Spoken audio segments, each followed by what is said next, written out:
মিরপুরে ৩৩তম max group জাতীয় সাঁতার প্রতিযোগিতায় সামিউল ইসলাম রাফির রেকর্ডের এক নতুন অধ্যায় ও সোনালী সাফল্য। বাংলাদেশ সাঁতার খেলার ইতিহাসে এক নতুন মাইলফলক স্থাপন করেছেন মিরপুরে অনুষ্ঠিত ৩৩তম ম্যাক্স গ্রুপ জাতীয় সাঁতার প্রতিযোগিতায়। সাঁতারু সামিউল ইসলাম রাফির অসাধারণ পারফরমেন্সের মাধ্যমে এই প্রতিযোগিতার এক নতুন মাত্রা নিয়ে এসেছেন। নতুন রেকর্ডের পাশাপাশি তার সোনালী সাফল্য দেশের সাঁতার খেলার ইতিহাসে আরেকটি গুরুত্বপূর্ণ মুহূর্ত হিসেবে চিহ্নিত থাকবে। সামিউল ইসলাম রাফি, যিনি সম্প্রতি প্যারিস অলিম্পিকে বাংলাদেশের প্রতিনিধিত্ব করেছিলেন, সেই সাঁতারু আবারও তার সাঁতার দক্ষতায় সবাইকে মুগ্ধ করেছেন। রোববার সকালে 200 মিটার ইন্ডিভিজুয়াল মিডলিতে তিনি 2 মিনিট 9 সেকেন্ডের সময় নতুন জাতীয় রেকর্ড তৈরি করেন, যা আগের রেকর্ডধারী কাজল মিয়ার টাইমিংকেও ছুঁড়ে ফেলে দেয়। তার এই সাফল্য শুধুমাত্র একটি পদক জয়ের জন্য নয়, বরং দেশের সাঁতার জগতে একটি নতুন যুগের সূচনা করেছে।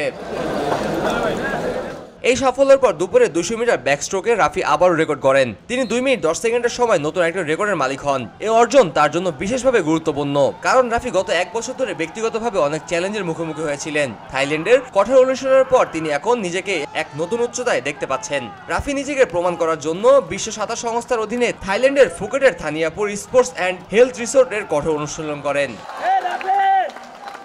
রাশিয়ান কোচ আলেকজান্ডার তিকনভের তত্ত্বাবধানে তিনি 2 মাসব্যাপী কঠোর ট্রেনিং সম্পন্ন করেছেন, যেখানে প্রতিদিন প্রায় 16 থেকে 17,000 মিটার তাকে সাঁতার কাটা সহ এক্সারসাইজ, জিম এবং ট্রাইল্যান্ডের ট্রেনিংও ছিল। এবছর 33তম ম্যাক্স গ্রুপে জাতীয় সাঁতার প্রতিযোগিতা সব মিলে এক রেকর্ড বদলানোর আসর হয়ে উঠেছে। প্রতিযোগিতার 4 দিনেই 3টি নতুন রেকর্ডের সৃষ্টি করেছেন, যার মধ্যে 2টি রেকর্ডই করেন রবিবার এবং আজ ফাইনালে একটি।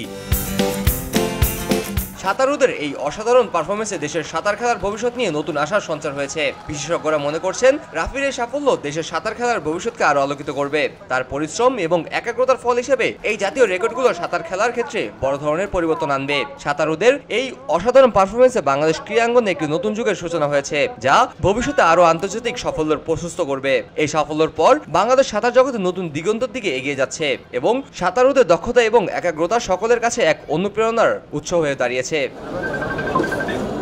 কাজী মোহাম্মদ আরাফাত, কে স্পোর্টস, খবরের কাগজ।